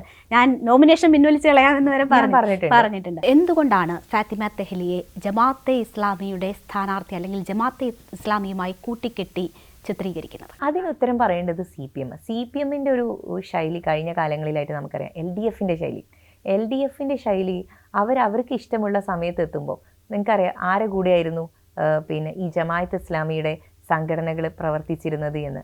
കഴിഞ്ഞ കാലങ്ങളിൽ പേരാമ്പ്ര മണ്ഡലത്തിൽ പോലും അവിടെ നിന്ന് വിജയിച്ചിട്ടുള്ള കഴിഞ്ഞ കാലത്തെ MLA മന്ത്രിമാരുന്ന ആളുകൾ ഉൾപ്പെടെ ജമാഅത്ത് ഇസ്ലാമിൻ്റെ വോട്ട് വാങ്ങിയിട്ടാണ് ജയിച്ചത്. അല്ല എന്ന് അവർക്ക് ഒരിക്കൽ പോലും പറയാൻ പറ്റില്ല. അപ്പം ജമാഅത്ത് ഇസ്ലാമി ആർക്ക് വോട്ട് ചെയ്യണം എന്നുള്ളത് അവരാണ് തീരുമാനിക്കുന്നത്. ഞാൻ ആരാണ് എന്നുള്ളത് പൊതുസമൂഹത്തിന് അറിയാം. ഞാൻ ആരുടെ നോമിനിയാണെന്ന്. ഇപ്പോൾ പേരാമ്പ്രയിലെ വോട്ടർമാരത് തെളിയിച്ചു കഴിഞ്ഞല്ലോ. ഞാൻ UDF നോമിനിയാണ്, യാതൊരു സംശയം വേണ്ട. ഞാൻ മുസ്ലിം ലീഗിലൂടെ വന്നിട്ടുള്ള UDF നോമിനിയാണ്. UDF ആണ്. അവിടുത്തെ ആളുകളുടെ സ്നേഹം കൊണ്ടാണ് അവരെന്നെ അവർ വിജയിപ്പിച്ചിട്ടുള്ളത്. അതുകൊണ്ട് അത്തരത്തിലുള്ള വിവാദങ്ങളൊക്കെ ഉണ്ടാക്കിയത് തീർച്ചയായിട്ടും LDF ക്യാമ്പിൽ നിന്ന് വന്നിട്ടുള്ള ഒരു വിഭാഗീയത സൃഷ്ടിക്കാൻ വേണ്ടിയിട്ടുള്ള വ്യാപക ശ്രമത്തിൻ്റെ ഭാഗമാണ്. അവർക്ക് ഇഷ്ടമുള്ളപ്പോൾ ഒക്കെ കൂടെ കൂട്ടുക, അത് കഴിഞ്ഞിട്ട് അവർ ഇതിങ്ങനെ കൂടി നടക്കുന്നു എന്ന് യാതൊരു രൂപത്തിലുള്ള അടിസ്ഥാനവും ഇല്ലാത്ത കാര്യങ്ങൾ പറഞ്ഞുകൊണ്ടിരിക്കുക. അപ്പം ഇതൊരു വളച്ചൊടിക്കൽ രാഷ്ട്രീയത്തിൻ്റെ ഭാഗമായിട്ട് കണക്കാക്കേണ്ട കാര്യമാണ്. LDF ഇത്തരത്തിലുള്ള കെണിയിലൊന്നും പേരാമ്പ്രയിലുള്ള വോട്ടർമാർ വീണിട്ടില്ല. ഇനി ജമാഅത്ത് ഇസ്ലാമി എപ്പം മുതലാണ് ഈ പറയുന്ന LDF അയിത്തം കൽപ്പിച്ചത്, അല്ല LDF എപ്പം മുതലാണ് ജമാഅത്ത് ഇസ്ലാമിക്ക് അയിത്തം കൽപ്പിച്ചത് എന്നുള്ളത് കൂടി അവർ പറഞ്ഞു തരണം. അവരുടെ പല തെരഞ്ഞെടുപ്പിലും വിജയിപ്പിച്ച ആളുകളാണ് ജമാഅത്ത് ഇസ്ലാമിക്കാരെന്ന്. അവർ തമ്മിലുള്ള ബന്ധം എന്തായാലും ഫാത്തിമ തെഹ്ലിയ ജമാഅത്തെ ഇസ്ലാമിയുടെ ആളാണ് എന്ന് ടാഗ് ചെയ്യുന്നതിന്റെ ലക്ഷ്യം എന്താണ്? എന്തുകൊണ്ടാണ് അങ്ങനെ ഒരു ആരോപണം ഫാത്തിമ തെഹ്ലിയക്ക് കേൾക്കേണ്ടി വരുന്നത്? അതാണ് ഞാൻ ചോദിച്ചത്. ഈ വസ്ത്രധാരണവുമായി ബന്ധപ്പെട്ടോ അല്ലെങ്കിൽ കാര്യങ്ങളുണ്ടോ? ഇതിൽ വളരെ രസകരമായിട്ടുള്ള കാര്യം, പേരാമ്പ്ര തെരഞ്ഞെടുപ്പിന്റെ സമയത്ത് ഇതിന് മറുപടി പറയേണ്ടി വരുന്നത് ഞാനാണ്. എനിക്ക് വോട്ടർമാരോട് വോട്ട് ചോദിക്കാനുള്ള ഈ സമയം അതിനെ ഈ രൂപത്തിലേക്ക് മാറ്റിക്കൊണ്ടു പോകാനാണ് LDF ക്യാമ്പ് ശ്രമിച്ചത്. ഞാൻ അതിന് യഥാർത്ഥത്തിൽ വഴങ്ങിയിട്ടില്ല, അന്നും വഴങ്ങിയിട്ടില്ല, ഇപ്പോഴും വഴങ്ങില്ല. ഞാൻ ഇതിന് മറുപടി പറയണം? ഇതിന് മറുപടി നിങ്ങൾ അവിടെയുള്ള LDF നേതാക്കന്മാരോട്, ആ തെരഞ്ഞെടുപ്പിനെ നയിച്ചിട്ടുള്ള LDF നേതാക്കന്മാരോട് പോയി ചോദിക്കും. നമുക്ക് ഇനി വിവാദങ്ങൾ കുറച്ച് മാറ്റി വെച്ചേക്കാം. ഇപ്പോൾ നമുക്ക് CM, അത് പൂക്കി CM എന്ന് പറഞ്ഞിട്ട് സമൂഹ മാധ്യമങ്ങളിലൊക്കെ വലിയ ട്രോളുകളും ചർച്ചയും ഒക്കെ നടക്കുന്നുണ്ട്. ഒരുപാട് യങ്സ്റ്റേഴ്സ് ഉള്ളൊരു മന്ത്രിസഭയും ഒപ്പം തന്നെ 71 പുതിയ പുതിയ ആളുകളുണ്ട്. അപ്പോൾ ഫാത്തിമ തെഹ്ലിയൊക്കെ യഥാർത്ഥത്തിൽ ജൻസികളുടെ എങ്ങനെയാണ് കാണുന്നത്? അവരുടെ ഒരു പ്രതിനിധി എന്ന നിലയിൽ കൂടി എനിക്ക് വലിയ സന്തോഷമുണ്ട്. എന്നെ യഥാർത്ഥത്തിൽ ഏറ്റവും ഒരു യങ് ആയിട്ടുള്ള MLA ആയിട്ടാണ് അവിടെ സഭയിൽ എല്ലാവരും കണക്കാക്കുന്നത്. പ്രത്യേകിച്ച് ബഹുമാനപ്പെട്ട സ്പീക്കർ ഉൾപ്പെടെ എന്നോട് ഫസ്റ്റ് ഡേ അദ്ദേഹം ചോദിച്ചത്, എന്താ ഇവിടെ ഇരിക്കുന്നത്, സ്കൂളിലൊന്നും പോകാനില്ലേന്ന്. വളരെ രസകരമായിട്ടാണ് അദ്ദേഹം അന്ന് സംസാരിച്ചത്. പുതിയ അംഗങ്ങൾക്കുള്ള ഞങ്ങൾക്ക് വളരെ ഫലപ്രദമായിട്ടുള്ള 2 ദിവസത്തെ ക്ലാസ് ഉണ്ടായിരുന്നു, ഓറിയന്റേഷൻ ക്ലാസ് ഉണ്ടായിരുന്നു. പിന്നെ ബഹുമാനപ്പെട്ട CM ഉൾപ്പെടെ അദ്ദേഹം തെരഞ്ഞെടുപ്പ് സമയത്ത് പോലും വളരെ എന്നോട് പറഞ്ഞിട്ടുണ്ട്, ഞാൻ കൗണ്ട് ചെയ്യുന്ന കോൺസ്റ്റിറ്റ്യുവൻസി ആണ് കേട്ടോ എന്നാണ് അദ്ദേഹം പറഞ്ഞത്. തെരഞ്ഞെടുപ്പിൻ്റെ തെരഞ്ഞെടുപ്പ് കഴിഞ്ഞ് നമ്മുടെ റിസൾട്ട് വരുന്നതിന് മുമ്പായിട്ട്. അപ്പം വളരെ പോസിറ്റീവായിട്ട് അദ്ദേഹം കൂടെ ഉണ്ട്. നമ്മളെല്ലാവരും മനസ്സിലാക്കുന്ന, അണ്ടർസ്റ്റാൻഡ് ചെയ്യുന്ന, വിജയം ഉറപ്പാക്കിയിരുന്നു. അതെ തീർച്ചയായിട്ടും അദ്ദേഹം വളരെ പോസിറ്റീവായിട്ടാണ്. ഞങ്ങൾ അതിന് ഇടയിൽ 2 തവണ കണ്ടിട്ടുണ്ടായിരുന്നു. അപ്പോഴൊക്കെ എന്നോട് പറഞ്ഞത് ഞാൻ ഷുവർ ലിസ്റ്റിൽ പെടുത്തിയ സീറ്റാണെന്നാ. അപ്പോൾ പൂക്കി MLA ആണ്. പൂക്കി MLA ആണെന്ന് ചോദിച്ചാൽ may be A kind sometimes. എന്താണ് ജൻസികളുടെ രാഷ്ട്രീയത്തെക്കുറിച്ച് എങ്ങനെയാണ്? ജൻസികൾക്ക് ഒരു രാഷ്ട്രീയം ഇല്ല, അവർ ഇതിനൊന്നും ശ്രദ്ധിക്കുന്നില്ല എന്നൊക്കെ പറയും. എങ്ങനെയാണ് അവരുടെ രാഷ്ട്രീയത്തെ നോക്കിക്കാണുന്നത്? നോ അത് പിന്നെ അങ്ങനെ ഒരു അഭിപ്രായം എനിക്കില്ല. വളരെ അലേർട്ടായിട്ട് പൊളിറ്റിക്സിനെ ശ്രദ്ധിക്കുന്ന ആളുകളാണത്. ഒരു പക്ഷേ ഈ റീജിയണൽ പൊളിറ്റിക്സ് അല്ല അവർ ഗ്ലോബൽ പൊളിറ്റിക്സ് ശ്രദ്ധിക്കുന്ന ആൾക്കാരാണെന്നാണ് എനിക്ക് തോന്നുന്നത്. അപ്പം എല്ലാ കാര്യങ്ങളും അവർ മനസ്സിലാക്കുന്നുണ്ട്, വിലയിരുത്തുന്നുണ്ട്. ഇപ്പം അവർക്ക് ഓപ്പർച്യൂണിറ്റീസ് ആണ്. നിങ്ങൾ ഓപ്പർച്യൂണിറ്റീസ് ഉണ്ടാക്കി കൊടുത്താൽ അവരിവിടെ നിൽക്കും, അല്ലെങ്കിൽ അവർ പുറത്തേക്ക് പോകും. അപ്പോൾ ഓപ്പർച്യൂണിറ്റീസ് ക്രിയേറ്റ് ചെയ്യാൻ വേണ്ടിയിട്ടാണ് ഇത്തവണ ജൻസികൾക്ക് വേണ്ടിയിട്ട് ബജറ്റിൽ ഒത്തിരി കാര്യങ്ങൾ സംസ്ഥാന സർക്കാർ പ്രഖ്യാപിച്ചിട്ടുള്ളത്. അപ്പം ഈ CM നിങ്ങൾ പറയുന്ന പോലെ പൂക്കി CM ആണെങ്കിൽ ജൻസികളെ കറക്റ്റായിട്ട് മനസ്സിലാക്കിയിട്ട് അവരെ പ്ലേസ് ചെയ്യാൻ പറ്റുന്ന ഒരു CM-ഉം മന്ത്രിസഭയാണുള്ളത്. ഈ നമ്മളുടെ ഈ തിരക്ക്, ഇപ്പോൾ MLA ആകുമ്പോൾ വലിയ രീതിയിലുള്ള തിരക്കുണ്ടല്ലോ, എങ്ങനെയാണ് ഈ തിരക്ക് ബാലൻസ് ചെയ്യുന്നത് ജീവിതവും ഒക്കെ ആയിട്ട്? കുറേ കാലങ്ങളായിട്ട് ഇപ്പോൾ ലൈഫ് ഇങ്ങനെയൊക്കെ തന്നെയാണ്. ഞാൻ യഥാർത്ഥത്തിൽ പിന്നെ നമ്മുടെ കുറ്റിച്ചിറ ഇലക്ഷനുമായി ബന്ധപ്പെട്ട് ഇറങ്ങിയപ്പോൾ മുതലുള്ള തിരക്കുകൾ ഇപ്പോഴും എന്നോടൊപ്പം നടക്കുന്നുണ്ട്. അന്ന് തിരഞ്ഞെടുപ്പിലേക്ക് ഇറങ്ങി, അത് ഓൾ ഓഫ് എ സഡൻ ആയിരുന്നു. ഞാൻ പിന്നെ നമ്മുടെ എറണാകുളത്ത് ഹൈക്കോർട്ടിനടുത്തൊരു ഓഫീസ് ഇട്ട് അവിടെ പ്രാക്ടീസ് ചെയ്യാൻ പോകുന്ന സമയത്താണ് എന്നോട് കുറ്റിച്ചിറ പോയിട്ട് മത്സരിക്കണം എന്നുള്ളത് എൻ്റെ സംസ്ഥാന നേതൃത്വം പറയുന്നത്. അങ്ങനെ ആ ഓഫീസ് ഇട്ട് 1 വീക്കിന് ഒരു ഏകദേശം 3rd ഡേ എന്നെ പ്രഖ്യാപിച്ചു. ഞാൻ അങ്ങോട്ട് പോയി. പിന്നെ അവിടെ നിന്ന് അങ്ങോട്ട് യഥാർത്ഥത്തിൽ ഒന്ന് സെറ്റിലായിട്ടുള്ള ലൈഫേ മാറി. പിന്നെ നമ്മൾ ആളുകളുടെ ഇടയിലാണ്, അവർക്ക് വേണ്ടിയിട്ടാണ്, ഒന്നുകിൽ കോർപ്പറേഷനിൽ അല്ലെങ്കിൽ പുറത്ത് പൊതുജനങ്ങളുടെ ഇടയിൽ. അത് കഴിഞ്ഞ് വീണ്ടും ആ കോർപ്പറേഷൻ ഇലക്ഷൻ്റെ നന്ദി പറഞ്ഞ് കഴിയുന്നതിന് മുമ്പ് പേരാമ്പ്രയിൽ പോയി മത്സരിക്കേണ്ടി വന്നു. പേരാമ്പ്രയിൽ ആളുകളോടൊപ്പമാണ്. ഇപ്പം ഞാൻ നിൽക്കുന്നത് കോർപ്പറേഷൻ എന്ന് പറയുമ്പം ടൗൺ സിറ്റിയിലായിരുന്നുവെങ്കിൽ ഇപ്പോൾ സിറ്റിയിൽ നിന്ന് മാറി ബോർഡറിലേക്ക്, കോഴിക്കോട് ബോർഡറിലേക്ക്, ഒന്നുകൂടെ ഗ്രാമത്തിലേക്ക് മാറി. ഇനി അവിടെ ആ ആളുകളുടെ ഒപ്പം ആ നാട്ടിലുണ്ടാവണം എന്നാണ് ആഗ്രഹിക്കുന്നത്. രാഷ്ട്രീയത്തിലെ ഭാവിയെക്കുറിച്ച് എന്താണ് കാഴ്ചപ്പാട്? ഞാൻ വളരെ ആംബിഷ്യസ് ആയിട്ടുള്ള ആളൊന്നുമല്ല. അതുകൊണ്ട് തന്നെ ചെയ്യുന്ന കാര്യം വളരെ ആത്മാർത്ഥമായിട്ട് ചെയ്യാൻ ആഗ്രഹിക്കുന്ന ഒരാളാണ്. അതിൽ എനിക്ക് എൻ്റെ സെൽഫ് കാര്യങ്ങൾ കൂടി വിട്ടുവീഴ്ച ചെയ്ത്, എനിക്ക് ഉറക്കം കുറവാണിപ്പം. ഉറങ്ങിയിട്ട് നമ്മൾ ഇലക്ഷൻ സമയത്ത് ഉറങ്ങുന്ന പോലെ ഭക്ഷണം വളരെ കുറവാണ്. കാര്യങ്ങൾ വേഗം കംപ്ലീറ്റ് ചെയ്യുക എന്നുള്ളതാണ്. അപ്പം അങ്ങനെയൊക്കെ പിന്നെ മാക്സിമം വർക്ക് ചെയ്യണം എന്നുള്ളതാണ്. ഒരു ടാർഗറ്റ് ഓറിയൻറ്റ് ചെയ്തിട്ടാണോ പ്രവർത്തിക്കുന്നതെന്ന് ചോദിച്ചാൽ ചെറിയ ചെറിയ കാര്യങ്ങൾ നമുക്ക് ഇപ്പോൾ ഇരിക്കുന്ന കസേരയിൽ നിന്ന് മാക്സിമം നന്നായിട്ട് ആളുകൾക്ക് വേണ്ടിയിട്ട് അവർക്ക് ഹാർഡായിട്ട് എന്താണ് ചെയ്തു കൊടുക്കാൻ പറ്റുക, അതിൻ്റെ അറ്റ് ദ എൻഡ് വരെ പോയിട്ട് ചെയ്തു കൊടുക്കാൻ പറ്റണം എന്നുള്ളതാണ്. പൊളിറ്റിക്സിൽ വലിയ ഈ രൂപത്തിലേക്കൊക്കെ വന്നതിൽ വലിയ സന്തോഷമുണ്ട്. ഞാൻ ആഗ്രഹിച്ചിരുന്നത് ഒരു സോഷ്യൽ പിന്നെ ഫീൽഡിൽ തുടരുക എന്നുള്ളതാണ്. ആ സോഷ്യൽ ഫീൽഡിലേക്ക് വന്നു. അത് ഇങ്ങനെ ഈ രൂപത്തിലാകും എന്നുള്ളത് ഒരിക്കലും കരുതിയിട്ടില്ല. ഇപ്പോൾ ലീഗിൻ്റെ ആദ്യ വനിതാ MLA, ആദ്യ വനിതാ മന്ത്രിയാകുമോ? അത് ഈ ചോദ്യം പലപ്പോഴും ആൾക്കാർ ചോദിച്ചിട്ടുണ്ടായിരുന്നു, ഈ തെരഞ്ഞെടുപ്പിൽ ചോദിച്ചിട്ടുണ്ടായിരുന്നു. ഞാനൊരിക്കലും അങ്ങനെ ആഗ്രഹിച്ചിട്ടില്ല.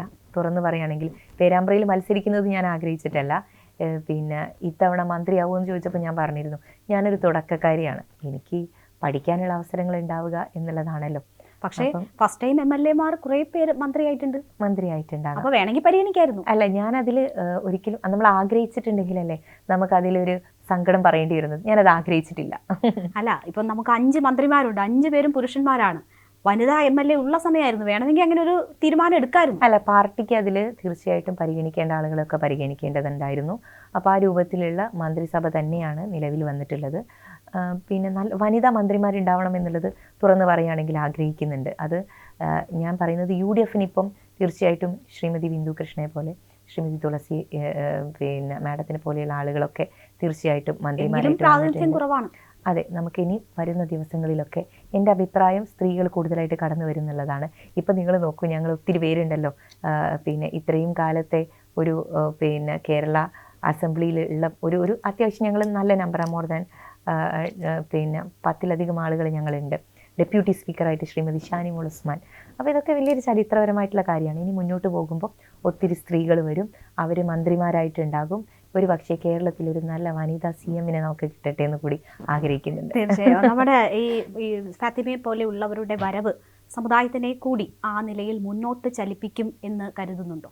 ഞാൻ കരുതുന്നുണ്ട്. എൻ്റെ ഈ ഒരു വിജയം യഥാർത്ഥത്തിൽ ഒരുപാട് ആളുകൾ ആഘോഷിക്കുന്നുണ്ട്, ആഗ്രഹിച്ചിട്ടുണ്ട്, അവർ ആഘോഷിക്കുന്നുണ്ട്. അത് പിന്നെ ഒരു സമുദായം എന്നുള്ളതിനപ്പുറത്തേക്കുള്ള രൂപത്തിൽ ആളുകൾ കണക്കാക്കുന്നുണ്ട്. സ്ത്രീകൾ, പെൺകുട്ടികൾ കടന്നു വരികയാണ് പൊളിറ്റിക്സിലേക്ക്. പ്രത്യേകിച്ച് എൻ്റെ ഏജിലുള്ള പെൺകുട്ടികൾക്ക് കടന്നു വരാനുള്ള ഒരു വലിയ റെഡ് കാർപ്പറ്റ് ആവട്ടെ എൻ്റെ പ്രവർത്തനങ്ങൾ എന്നുള്ളതാണ് ഞാൻ ആഗ്രഹിക്കുന്നത്. അപ്പോൾ എല്ലാവരെയും ഞാൻ വെൽക്കം ചെയ്യുകയാണ്. നിങ്ങൾക്കൊക്കെ സ്പേസ് ഉണ്ട്. പക്ഷേ it is not going to be easy. ഇതൊരു ഈസി വാക്ക് ഓവർ അല്ല. പരിശ്രമിക്കുക, കഠിനാധ്വാനം ചെയ്യുക. പുരുഷന്മാരെക്കാൾ കൂടുതൽ സാധ്യതകളുള്ളത് അത് തെരഞ്ഞെടുപ്പ് പാർലമെൻ്ററി പൊളിറ്റിക്സിലാണെങ്കിൽ സ്ത്രീകൾക്കൊന്നുകൂടെ ഹൃദയ പിന്നെ ബന്ധങ്ങൾ ഉണ്ടാക്കിക്കൊണ്ട് തന്നെ ആ രൂപത്തിൽ തന്നെ പ്രവർത്തിക്കാൻ പറ്റും എന്ന് എനിക്ക് തോന്നിയിട്ടുണ്ട്. ഈ ജെൻഡർ യൂണിഫോമിൻ്റെയൊക്കെ വിഷയം വന്നപ്പോൾ ഫാത്തിമ, ഈ സ്റ്റുഡൻറ്റ് പോലീസ് കേഡറ്റിൻ്റെ ഒക്കെ വിഷയം വന്നപ്പോൾ, യൂണിഫോം വിഷയം വന്നപ്പോൾ ഫാത്തിമ എടുത്ത നിലപാട് അല്പം പിന്തിരിപ്പനായിരുന്നു എന്നൊരു വിമർശനം ഉണ്ടായിരുന്നു. അപ്പോൾ ഇപ്പോൾ ഒരു MLA എന്ന നിലയിൽ നോക്കുമ്പോൾ അന്നെടുത്ത നിലപാടുകളിൽ നിന്ന് മാറി ചിന്തിക്കുന്നുണ്ടോ? ഒരിക്കലും ഞാൻ മാറി ചിന്തിക്കുന്നില്ല. ഞാൻ നിലപാടുകൾ എടുത്തതിൽ ഇപ്പോൾ നമ്മളൊക്കെ ഗ്രോ ചെയ്യുകയാണല്ലോ. ഗ്രോ ചെയ്യുമ്പോൾ പുതിയ പാഠങ്ങൾ നമ്മൾ പഠിക്കും, പുതിയ കാഴ്ചപ്പാടുകൾ ഒരു പക്ഷേ അതിനനുസരിച്ച് രൂപപ്പെടും.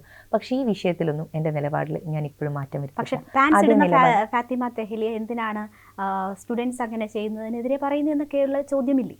അതാരാണ് പറഞ്ഞത്? ഞാൻ അന്ന് പറഞ്ഞൊരു കാര്യമുണ്ട്. ഞാൻ പാൻസ് ഇടുന്നു അല്ലെങ്കിൽ ഞാൻ പിന്നെ മറ്റുള്ള വസ്ത്രം ധരിക്കുന്നു എന്നുള്ളതല്ലല്ലോ. ഒരു പൊതുവിഷയത്തിൽ ഞാനൊരു പൊതുപ്രവർത്തകയാണ്. ഞാൻ പാൻസ് ഇട്ടത് കൊണ്ട് എല്ലാ ആളുകളോടും നിങ്ങൾ അങ്ങനെ ചെയ്യും, ഞാൻ അത്തരത്തിലുള്ളൊരു നിലപാടല്ല. ഞാൻ വളരെ ഓപ്പണായിട്ടാണ് അന്ന് പറഞ്ഞിട്ടുള്ളത്. ഹിജാബ് ധരിക്കുക എന്ന് പറയുന്നത് ഒരു പെൺകുട്ടിയുടെ അവകാശമാണ്. അത് വസ്ത്രധാരണം, അത് എന്ത് വസ്ത്രമാണെങ്കിലും ആ വസ്ത്രം ധരിക്കാനുള്ള അവകാശത്തിനെ ചോദ്യം ചെയ്യാൻ നിങ്ങൾക്ക് യാതൊരു അവകാശവുമില്ല. ഈ വസ്ത്രം നിങ്ങളെ വേദനിപ്പിക്കുന്നില്ല, നിങ്ങളുടെ ശരീരത്തിൽ പോലുമല്ല. ഞാൻ എൻ്റെ താല്പര്യപ്രകാരം എൻ്റെ ഇഷ്ടത്തിനാണ് ഞാൻ ധരിക്കുന്നത്. അപ്പോൾ അങ്ങനെയുള്ള ഒരു സ്വാതന്ത്ര്യത്തിനെ പിന്നെ മറികടക്കാൻ ഇന്ത്യൻ കോൺസ്റ്റിറ്റ്യൂഷൻ നിങ്ങൾക്ക് അവകാശം തരുന്നില്ല. അപ്പോൾ അതുകൊണ്ട് ആ ഒരു നിലപാടിൽ ഞാൻ ഉറച്ചു നിൽക്കുന്നു. SPC യൂണിഫോമുമായി ബന്ധപ്പെട്ടുകൊണ്ട് ഞാൻ പറഞ്ഞൊരു കാര്യം അതാണ്. SPC യൂണിഫോമിൽ അങ്ങനെ യൂണിഫോമിൻ്റെ ഭാഗമായിട്ട് ഹിജാബ് ധരിച്ച് വരുന്ന പെൺകുട്ടിയെ വിലക്കാൻ ഇവിടെ ആർക്കും അവകാശമില്ല. അത്തരത്തിൽ കൃപാൺ എന്ന് പറയുന്നത് എന്താണ്? വിശ്വാസത്തിൻ്റെ ഭാഗമായിട്ടുള്ള ഒരു ആയുധമാണ്.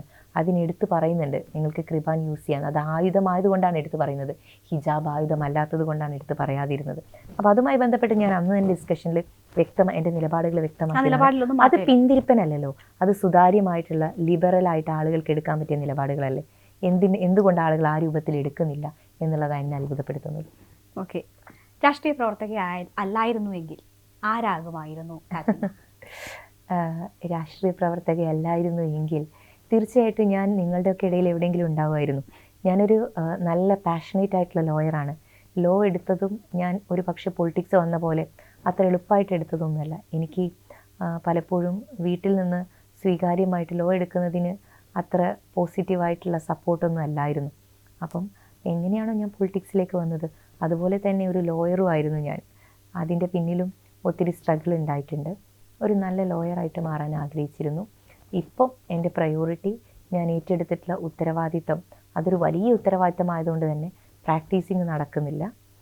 ഒരു പക്ഷേ ഒരു ലോയർ ആകുമായിരുന്നു, നല്ലൊരു ലോയർ ആവുമായിരുന്നു. ഒരു സുപ്രീം കോർട്ടിലൊക്കെ പ്രാക്ടീസ് ചെയ്യുന്ന നല്ല നല്ല വിധികളൊക്കെ കൊണ്ടുവരാൻ പറ്റുന്ന, അതിനുവേണ്ടി പ്രവർത്തിക്കുന്ന ആളുകളുടെയൊക്കെ ഈ സോഷ്യൽ ഇമോഷൻസ് ഒക്കെ റിഫ്ലക്റ്റ് ചെയ്യാൻ പറ്റുന്ന ഒരു ലോയറായിട്ട് മാറാൻ ആഗ്രഹിച്ചിരുന്നു. ഇപ്പോൾ അതിന് പോലും വീട്ടിൽ നിന്ന് നല്ല രീതിയിൽ സപ്പോർട്ട് കിട്ടിയില്ല എന്ന് പറഞ്ഞു. അപ്പോൾ സ്വാഭാവികമായിട്ട് രാഷ്ട്രീയ പ്രവർത്തനത്തിന് ഇറങ്ങുമ്പോഴും ഒരുപാട് എതിർപ്പുകളെ മറികടക്കേണ്ടി വന്നിട്ടുണ്ടാകാമല്ലോ. ഇപ്പോൾ MLA ആയി കഴിയുമ്പോൾ വീട്ടിൽ നിന്ന് കിട്ടുന്ന റെസ്പോൺസ് എന്താണ്?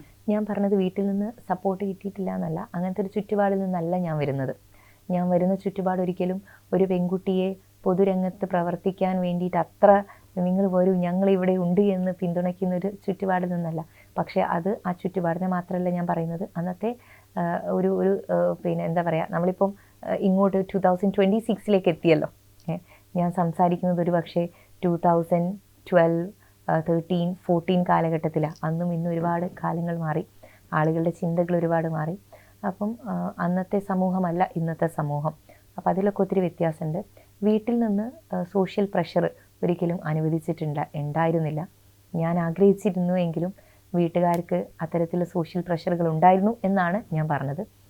പിന്നെ എൻ്റെ പാരൻസ് ആണെങ്കിലും അവരും ഈ രൂപത്തിലൊക്കെ പാകപ്പെട്ടിട്ടുള്ള ഒരു ചിന്താഗതിയിലൂടെ വന്ന ആളുകളൊന്നും അല്ല. അപ്പോൾ അവരൊരിക്കലും ഞാൻ കുറ്റം പറയില്ല. അവരും എന്നെപ്പോലെ ഒരുപാട് ത്യാഗം സഹിച്ചിട്ടുണ്ട്. ഞാൻ ഈ രൂപത്തിലേക്ക് വന്നതിൽ അവരുടേതായിട്ടുള്ള ത്യാഗങ്ങൾ കൂടി ഞാൻ ഈ ഒരു അവസരത്തിൽ എടുത്ത് പറയേണ്ടതുണ്ടെന്ന് തോന്നുന്നു. ഇപ്പോൾ അവരെല്ലാവരും എന്നോടൊപ്പമുണ്ട്. എൻ്റെ നാട്ടുകാരുണ്ട്, എൻ്റെ കൂട്ടുകാരുണ്ട്, എൻ്റെ കുടുംബം എന്നോടൊപ്പമുണ്ട്. എന്നെ സ്നേഹിക്കുന്ന ഒത്തിരി ആളുകളുണ്ട്. എൻ്റെ ഒരു എന്താ പറയുക, ചുറ്റുപാട് അങ്ങ് വലുതായി, എൻ്റെ സ്ഫിയർ അങ്ങ് വലുതായി. അവരെല്ലാവരും എൻ്റെ കൂടെ ഉണ്ട്. എനിക്ക് എല്ലാ രൂപത്തിലുള്ള പിന്തുണ അവർ നൽകിക്കൊണ്ടിരിക്കുന്നു.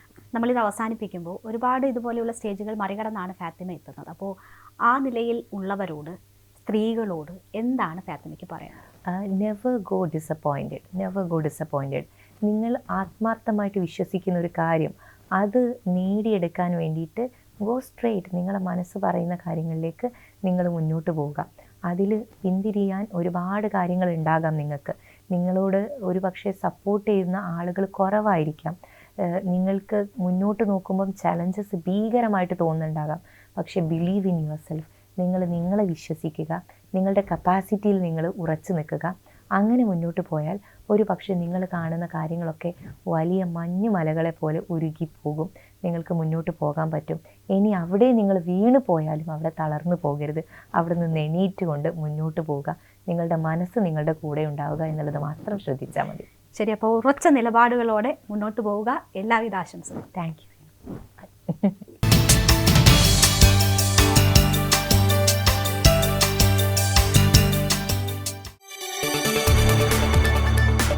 കൂടുതൽ വാർത്തകൾക്ക് News 18 Keralam YouTube channel subscribe ചെയ്യുക.